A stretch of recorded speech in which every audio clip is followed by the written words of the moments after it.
एको व्याधा। जब भगवान श्री राम, भगवान श्री हरि, भगवान श्री नारायण की शरणागत में जीव आ जाता है तो वहाँ एक भी व्याधा नहीं रहती, वो धीरे धीरे सब व्याधाएं नष्ट हो जाती हैं। प्रश्न उठता है कि जब हम शरणागति होने के बाद भी व्याधाएं हैं, ये व्याधाएं नहीं मानी जाती, ये तो हमारे पिछले जन्म के किए हुए कर्मों का थोड़ा फल है। हमारे शिष्य लोग कहते हैं, ऐसा सुनने में आता है कभी कभी कि जी हम शरणागत हैं और हर तरह से परम सिद्ध के शिष्य हैं, फिर भी ये दुख आ जाते हैं, ये कष्ट आ जाते हैं। पर हरि कृपा से, हरि शरण से वो हमारा बचाव हो गया और हमें किंचित मात्र उसका भोग भोगना पड़ गया। ये मूल भोग तो मेरे प्रेमियों भोगना ही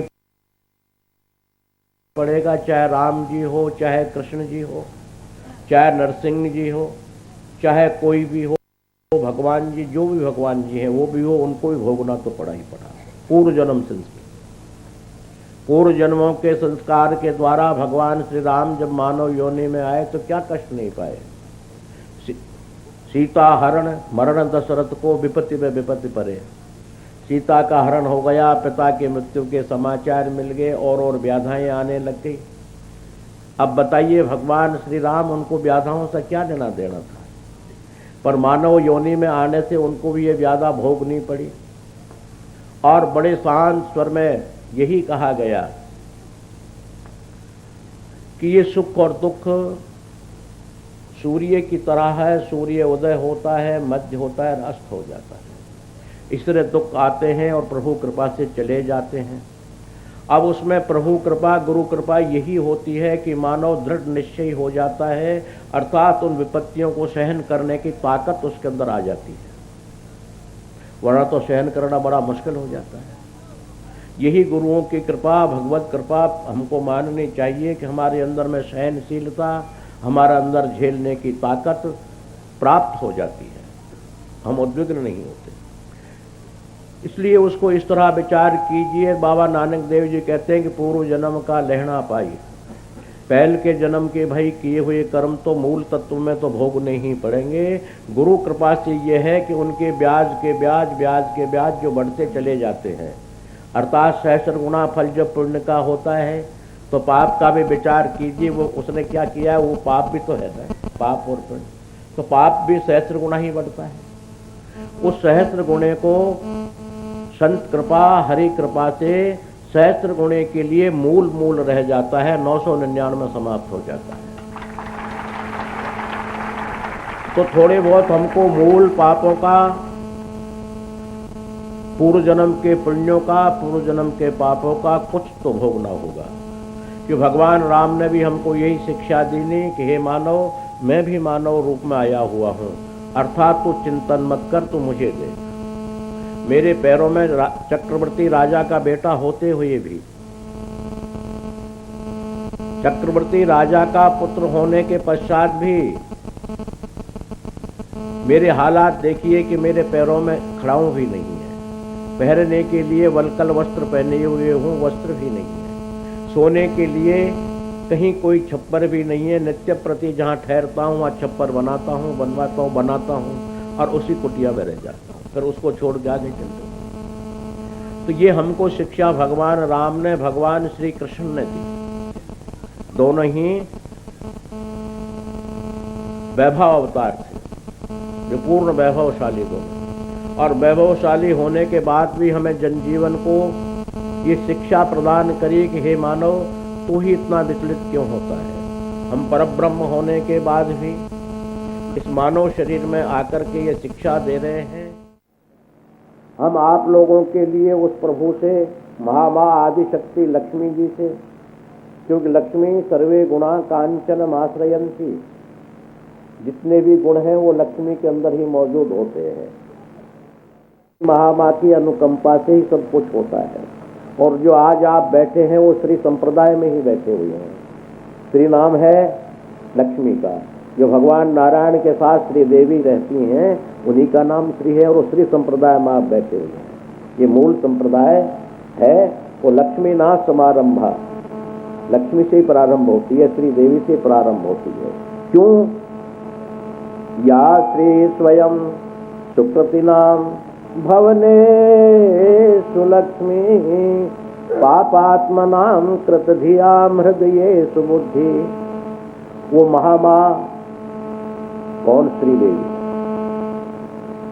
जब कृपा करती है मानव के ऊपर तो या श्री स्वयं सुकृति नाम, अच्छे कर्म वो ही करा सकती है। बिना लक्ष्मी के बिना न यज्ञ होते हैं, न दान होता है, न पुण्य होता है, बड़ा मुश्किल हो जाता है। या श्री स्वयं सुकृति नाम, अच्छे कर्म कराने के लिए वही उपलब्ध है। भवनेषु लक्ष्मी, भगवान श्रीमन नारायण के लिए जब लक्ष्मी जी थोड़ी सी रुष्ट हो गई तो उनको भी दिव्यलोक छोड़ करके और त्रिपत बालाजी यहाँ आना पड़ा। लक्ष्मी के उसी से नाराजगी से तो आना पड़ा नहीं। तो लक्ष्मी जब नहीं होती है, जब मानव का नाम कर्जदार हो जाता है, कर्जदार, और जब लक्ष्मी होती है तो उसका नाम धनाढ्य हो जाता है, बिल्कुल नाम बदल जाते हैं।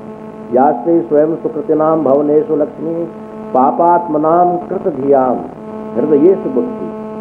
महान पापियों के लिए भी पुण्यात्मा बना देती है, और जिनके हृदय में लेश मात्र बुद्धि नहीं है पर उसको बुद्धिमान बना देती है। हृदयाम हृदय सुबुद्धि। श्रद्धा सताम कुलम जनः प्रभवश्य लज्जा। कुल खानदान की लज्जा रखने वाली वही है। श्रद्धा सताम, श्रद्धा और सत्य को भी कायम रखने वाली लक्ष्मी है। जो लक्ष्मी का अभाव होता है तो हमें निरर्थक बस झूठ बोलनी पड़ती है। जो लक्ष्मी के अभाव में झूठ तो बोलनी पड़ती है, कि कहीं किसी से लेना देना है, झूठ बोल के लेना देना है। अर्थात वो सत्य को कायम करने वाली भी श्री महामाँ आदिशक्ति श्री देवी। उन श्री देवी जी से मैं ये प्रार्थना करता हूँ कि उन्हीं के प्रचार प्रसार के लिए शरीर को समर्पण किया है, और ये शर्तें उनको, उनकी शर्तें उनको मान्य होनी चाहिए, क्योंकि उन्होंने ऐसे वचन दिए हुए हैं। तो श्री देवी से मैं प्रार्थना करता हूँ कि ये नववर्ष सन 2001 में सभी मेरे प्रेमियों के लिए सुख और शांति प्रदान करते हुए हे महामाँ आप सभी प्रेमियों पर कृपा करें। लक्ष्मी के रूप में कृपा करें, धन के रूप में कृपा करें, पुत्र लक्ष्मी बन करके कृपा करें, गज लक्ष्मी बन करके कृपा करें। गज नाम हाथी का है, तो आजकल तो हाथी की कीमत भी 10-12 लाख से लेकर 30 लाख तक है, तो हमारी गाड़ियों की कीमत भी 9-10 लाख से लेकर 32 लाख तक कीमत भी है। तो हाथी ही है ये, वो हाथी कहते हैं। उस युग के हाथी वो थे, आज के युग हाथी है।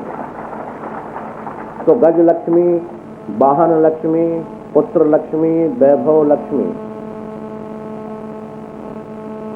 और श्रद्धा रूपी लक्ष्मी, सज्जनता रूपी लक्ष्मी, लक्ष्मी के रूप है ये सब जितने भी हैं। या देवी सर्वभूतेषु लक्ष्मी रूपेण संस्थिता, निद्रा रूपेण संस्थिता, नींद तक में भी जो है उसका रूप आता है, और अनेकानेक सुख शांति में भी उसका रूप है। तो मैं उनसे प्रार्थना नववर्ष में कर रहा हूँ, प्रार्थना नहीं अपितु मेरे प्रेमियों आप लोगों के समक्ष उसकी कृपा की प्राप्ति के लिए प्रार्थना कर रहा हूँ, और वो प्राप्ति अवश्य है। आप लोगों को सुख और संपत्ति वो प्रदान करें, अर्थात करेंगे, दोनों शब्द बोला, करें ये तो हमारी प्रार्थना है, और होगी ये हमारा सुनिश्चित है। सुनिश्चित इसलिए कि उनके वरदान दिए हुए हैं, तो सुनिश्चित क्यों नहीं बोले हम लोग। हमारे अंदर यही तो न्यूनता आ रही है कि हम लक्ष्मी नारायण के उपासक होने के बाद भी हमारा आत्मविश्वास नहीं बन पाता। आत्मविश्वास जब नहीं बन पाता तो हम तितर बितर हो जाते हैं, अर्थात निर्धन होने लगते हैं। इसलिए हमें तो ये आत्मविश्वास है कि माँ हमारी है, हम उसके हैं, और वो माँ कभी भी पुत्र के लिए दुख देने के लिए तैयार नहीं हो सकती। एक साधारण माँ भी बच्चे के लिए पड़ोस से भी दूध मांग करके दूध पिलाती है, जब दूध के लिए रोता है पड़ोस से लाती है।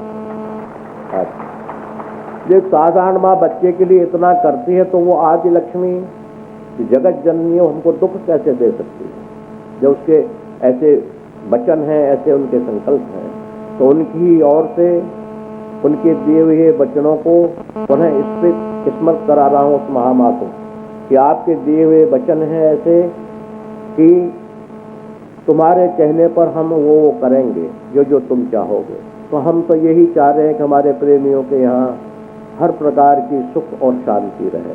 भगवान नारायण चक्रधारी है, चक्र धारण करते हैं सदैव, और चक्र का मतलब होता है कि अनेकानेक दुष्टों से, अनेकानेक व्याधियों से, अनेकानेक दैत्यों से, अनेकानेक उपद्रवों से हमारी रक्षा करे, उसका नाम चक्र है। चक्र उसे कहते हैं कि जो चक्रवत होकर के 24 घंटे हमारी रक्षा करता रहे, अनेकानेक विपत्तियों से, दैत्यों से, यंत्र से, मंत्र से, तंत्र से, भूत से, प्रेत से, आदि आदि सब प्रकार से, सरकार से और तरह से हमारी रक्षा करे। ये चक्र का काम है, रक्षा करना। अर्थात उन भगवान श्रीमन नारायण से यही प्रार्थना करूंगा कि प्रभु उस चक्र के लिए, हमारे पापों के संहार करने के लिए उसको आज्ञा प्रदान करें। हमारे अनेक अनेक व्याधियां हैं, उन व्याधियों को दूर करने की आज्ञा प्रदान करें और हमारे जनजीवन जो अस्त व्यस्त हो रहा है उसके लिए कायम करने की, मानवता कायम करने की आज्ञा प्रदान करें। जो भगवान जब कृपा करते हैं, आज्ञा प्रदान कर, तो चक्र को ही आज्ञा देते हैं रक्षा के लिए। अर्थात हे चक्र भगवान, आप मेरे प्रेमियों की हर जगह से, हर तरह से रक्षा करें और पूर्ण रक्षा करें।